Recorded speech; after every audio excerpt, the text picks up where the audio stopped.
Myself, Biradar from Walchand Institute of Technology, Solapur.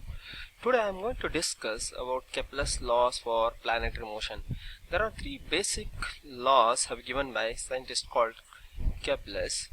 So let us discuss one by one. So the Kepler's first law: the orbit of a planet is an ellipse with the sun at one focus.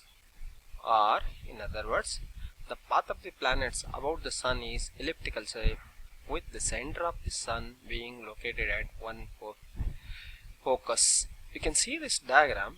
So the path which is taking this, or orbit path which is taking, is in elliptical shape. So this ellipse there are two foci. One of the focus is at the sun.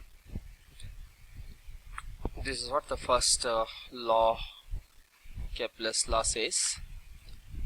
Now next thing is some basics. Before going to second law, some of the basics orbital descriptions. Let us take quickly. An ellipse is described by two axes. One is called semi-major axis, other one is semi-minor axis.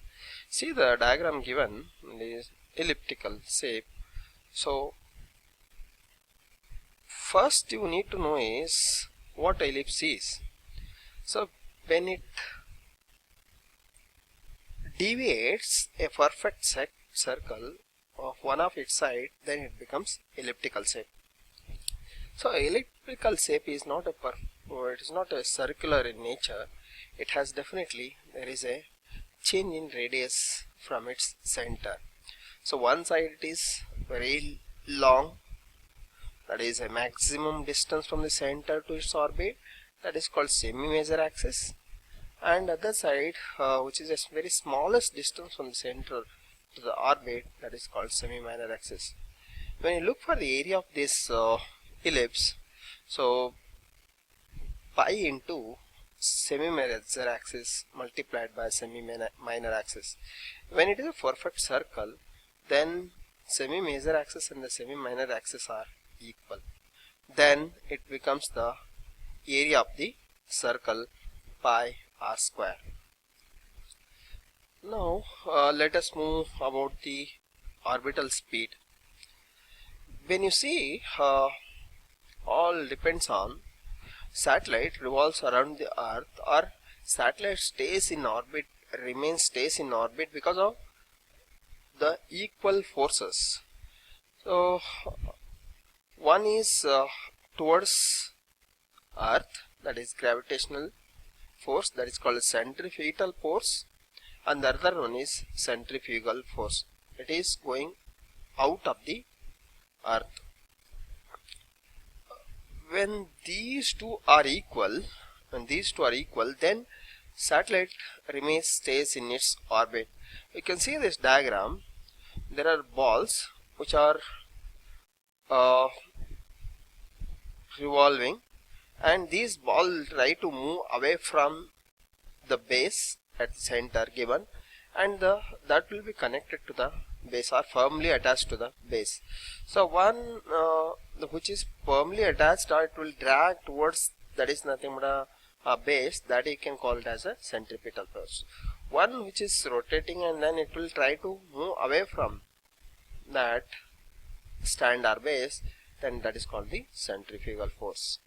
So when these two are equal, usually any body which is revolving other body will stay in its orbit.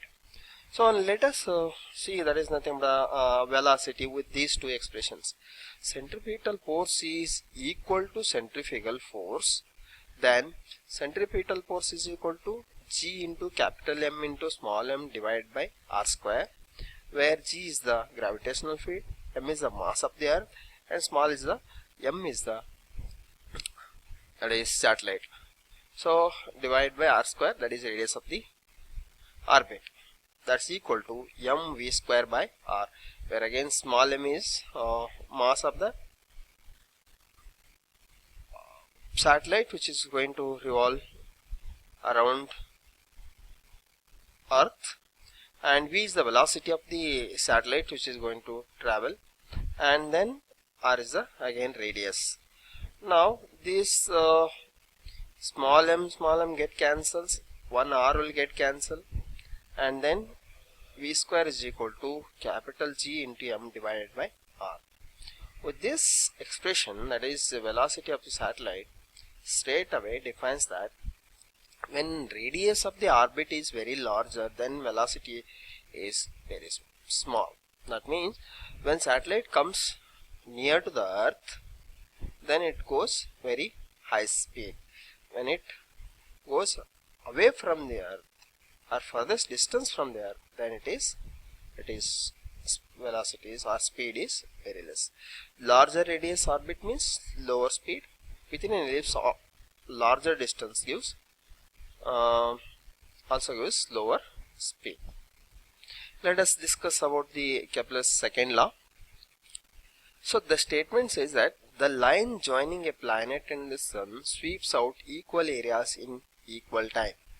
When you see this, there is an elliptical shape.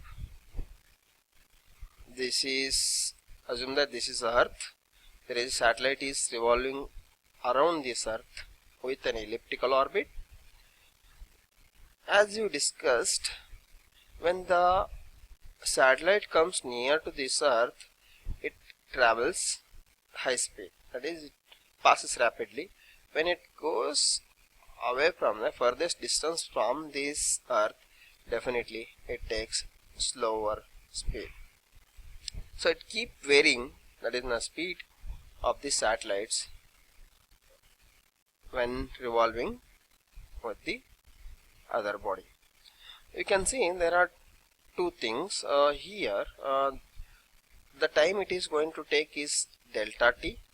So the area which is going to cover is A1, and here also the time it takes is delta t, and the area which is going to cover is A2. So the areas A1 and A2 are equal. That means if it takes the orbit to travel here at 1 day, means same, it covers some area, and here also if you give the same 1 day, it will cover some other day. So since the time is equal, then area must also be equal to same.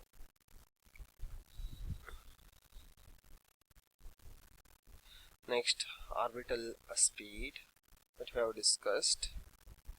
Now Kepler's third law. The Kepler's third law of statement is the square of the planet's period is proportional to the cube of the length of the orbit's semi-major axis. That means when it takes complete this elliptical orbit, that is a period, you can call it as a t period, to complete one path. Satellite moves, and again it starts, suppose it starts here and moves all around the orbit, again it comes back to the same path. That you can, how much time it takes, that is called the period of the particular satellite. The period is, this is semi-major axis, already you have discussed. This is semi-minor axis. So time it takes is, that is square of the period is proportional to the cube of the semi-major axis. That means this increases, the elliptical shape definitely increases, or semi-major axis increases, time also take to revolve, so increases. That's how the Kepler says all